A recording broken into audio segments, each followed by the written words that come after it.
नमस्कार। श्रीमती मोहरी देवी तापड़िया कन्या महाविद्यालय जसवंतगढ़ के इस YouTube चैनल पर मैं प्रवक्ता हनुमान मल शर्मा आप सभी विद्यार्थियों का हार्दिक स्वागत और अभिनंदन करता हूं।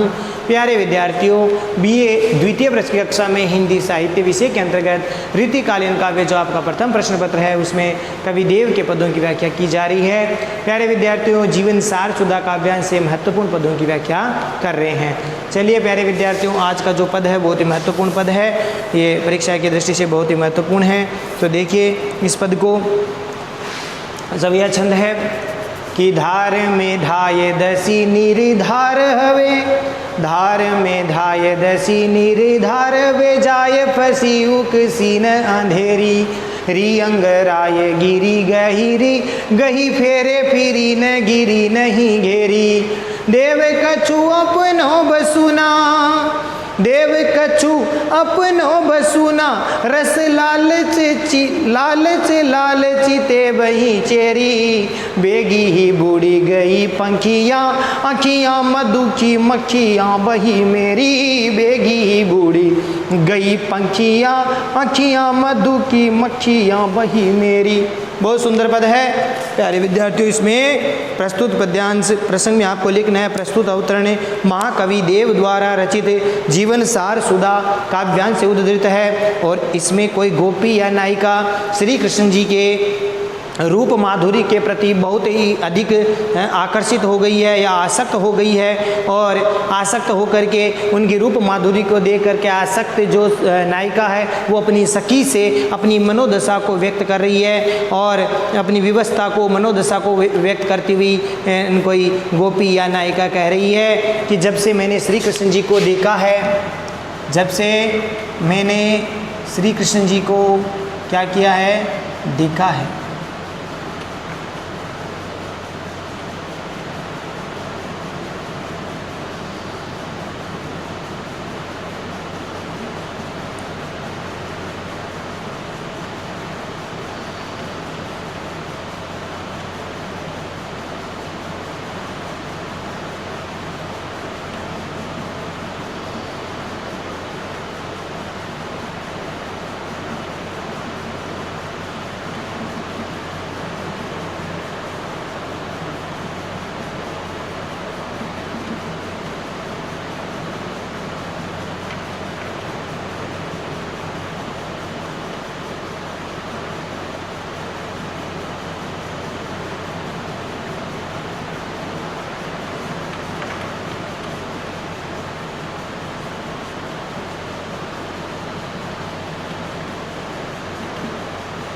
देखिए गोपी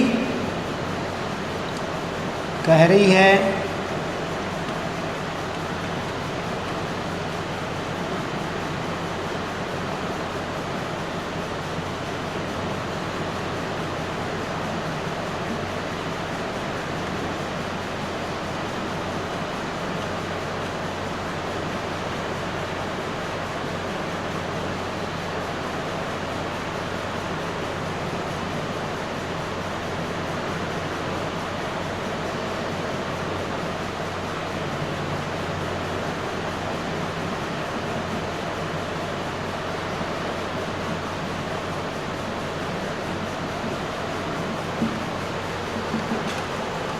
तो श्री कृष्ण जी की रूप माधुरी पर आसक्त कोई गोपी देखिए क्या कह रही है कि हे सखी कि धरी धार में धाय दसी निर्धार है वे, धार में मने धारा या प्रवाह, प्रवाह में धाय मने दौड़कर,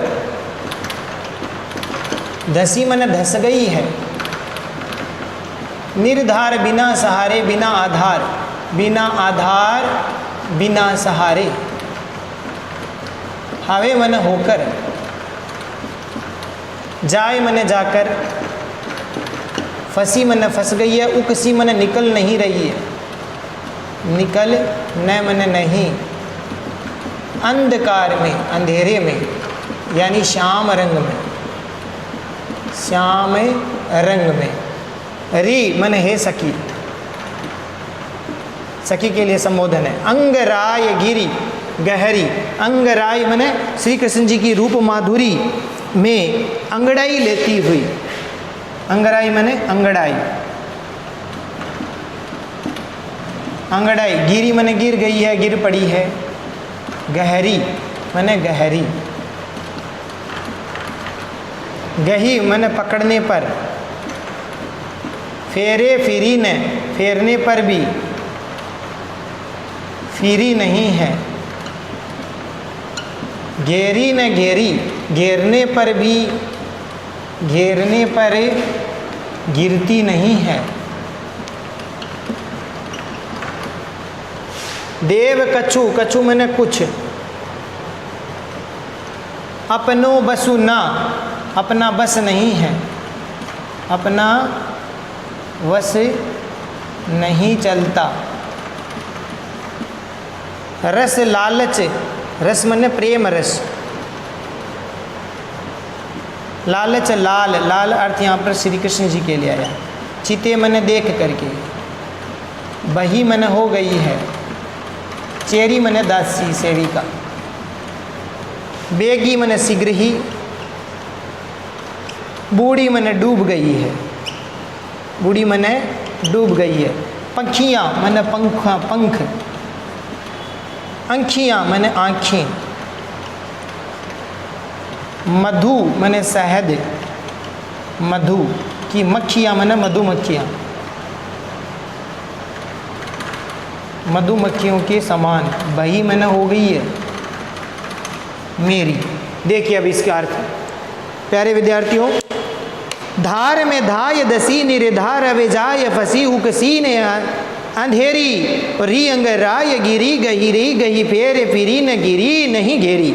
अर्थात तो प्रसंग में आप लिख ही देंगे, देव कवि द्वारा जीवन सार सुधा काव्यांश से लिया गया और इसमें कोई गोपी या नायिका है, वह श्री कृष्ण जी की रूप माधुरी में अत्यधिक आसक्त होकर के अपनी सखी से अपनी व्यवस्था प्रकट कर रही है।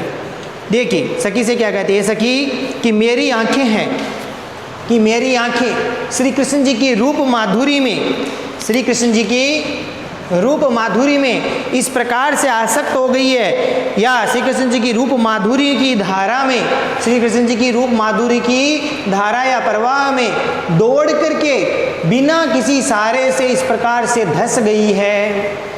क्या कहती है गोपी नायिका कि श्री कृष्ण जी की रूप माधुरी की धारा में बिना किसी सहारे के धाय मैंने दौड़ करके फंसी, मैंने फंस गई है, धस गई है, दौड़ करके ऐसे धस गई है कि अब वहाँ पर जाकर के वो कैसी फंस गई है, जाए फंसी उकसी ने अंधेरी, कि वहाँ जाकर के इस प्रकार से फंस गई है। जाए फंसी यानी क्या फंस गई है, आंखें, कि मेरी आंखें श्री कृष्ण जी की रूप माधुरी को, श्री कृष्ण जी की रूप माधुरी को देख करके इस प्रकार से फंस गई है कि वहाँ से निकलने पर भी निकल नहीं रही है, वो अंधेरे में फंस गई है। अंधेरे का मतलब है यहाँ पर श्याम रंग में, अब तो वह एकदम सांवले रंग के अंधेरे में डूब गई है। गोपी कहती है कि श्री कृष्ण जी के सांवले रंग में वह डूब गई है, तो उसको यहाँ पर अंधेरा कहा है। या जिस प्रकार से अंधेरे में कोई चला जाता है तो वहाँ से निकलना कठिन हो जाता है, ऐसे ही यहाँ पर गोपी कह रही है कि वहाँ जाकर ऐसी फंस गई है कि वहाँ निकालने पर भी वहाँ पर निकल नहीं पा रही है।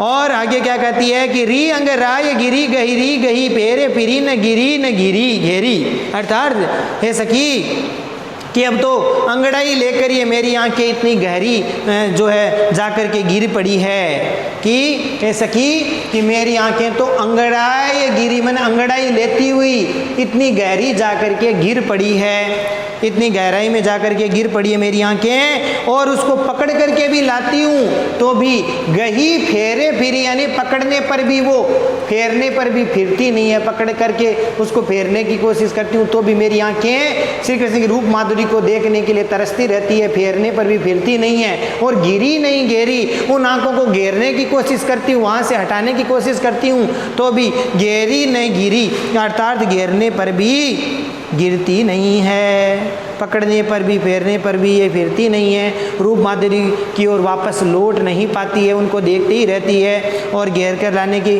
पकड़ने का प्रयास भी करती हूँ लेकिन घेरने पर भी गिर नहीं रही है। माँ कवि देव कवि कहती है कि वह रूपासक्त जो नायिका है वह कह रही है कि देव कछु अपनो बसुना, वह गोपी कहती है कि श्री कृष्ण जी की रूप माधुरी में इतनी अधिक मैं आसक्त हो गई हूँ, मेरी आंखों को इस प्रकार से आदत पड़ गई है कि मेरी आंखें बस श्री कृष्ण जी को देखना चाहती है। तो देव कवि कहते हैं कि वो मुग्ध नायिका, वह श्री कृष्ण जी की रूप माधुरी में आसक्त गोपी, श्री कृष्ण जी की रूप माधुरी में आसक्त गोपी कहती है कि अब तो मेरे कुछ भी वशीभूत नहीं है, मेरे बस में कुछ भी नहीं है। अपनो बसु कछुना, कछु अपनो बसुना, यानी इस पर तो मेरा कुछ भी बस नहीं चलता है, अर्थात मैं बहुत ही विवश हूँ कि मैं, मेरी आंखें वो श्री कृष्ण रूप माधुरी को देखे बिना नहीं रह सकती।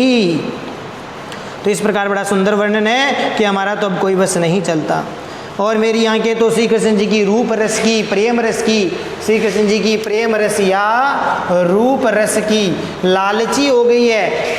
रस लालच लालचिते बई चेहरी, श्री कृष्ण जी की रूप रस की अत्यधिक लालची बनी हुई है। क्या? मेरी आंखियाँ रूप रस की लालची बनी हुई है। और चिते बई चेहरी, और श्री कृष्ण जी को देख करके, श्री कृष्ण जी की रूप माधुरी को देख करके उनकी सेविका बन गई है, उनकी दासी बन गई है। मैं तो उनकी दासी बन गई हूँ, इसमें मेरा कोई वश नहीं चलता।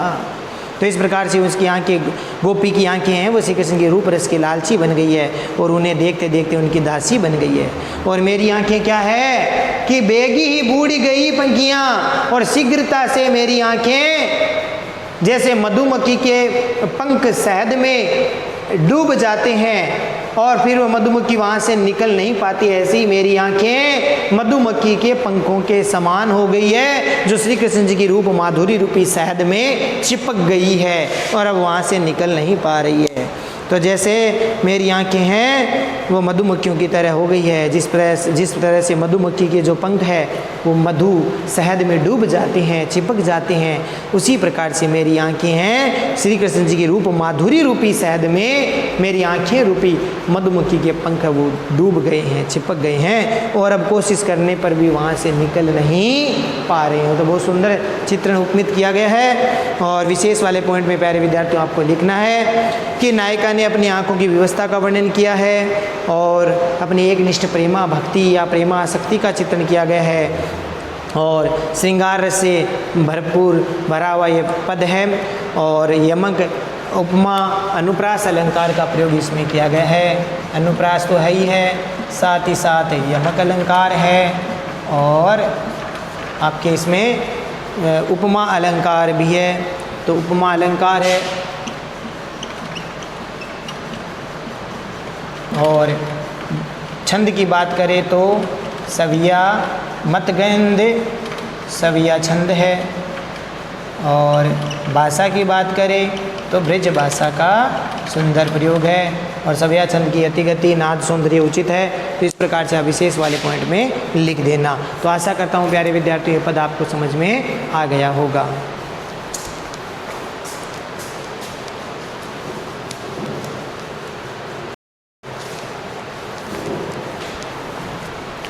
तो प्यारे विद्यार्थियों आज के लिए बस इतना ही। अगले वीडियो में पुनः उपस्थित होंगे आगे के कवियों की व्याख्या को लेकर के, जो महत्वपूर्ण पद है उनको लेकर के। तब तक के लिए आप देव कवि का ये जो पद है आप ठीक प्रकार से समझे, पढ़े और इसका अर्थ ग्रहण करें, नोट्स बनाए, चैनल को लाइक शेयर और सब्सक्राइब कीजिए। जय भारत, जय हिंदी। धन्यवाद विद्यार्थियों।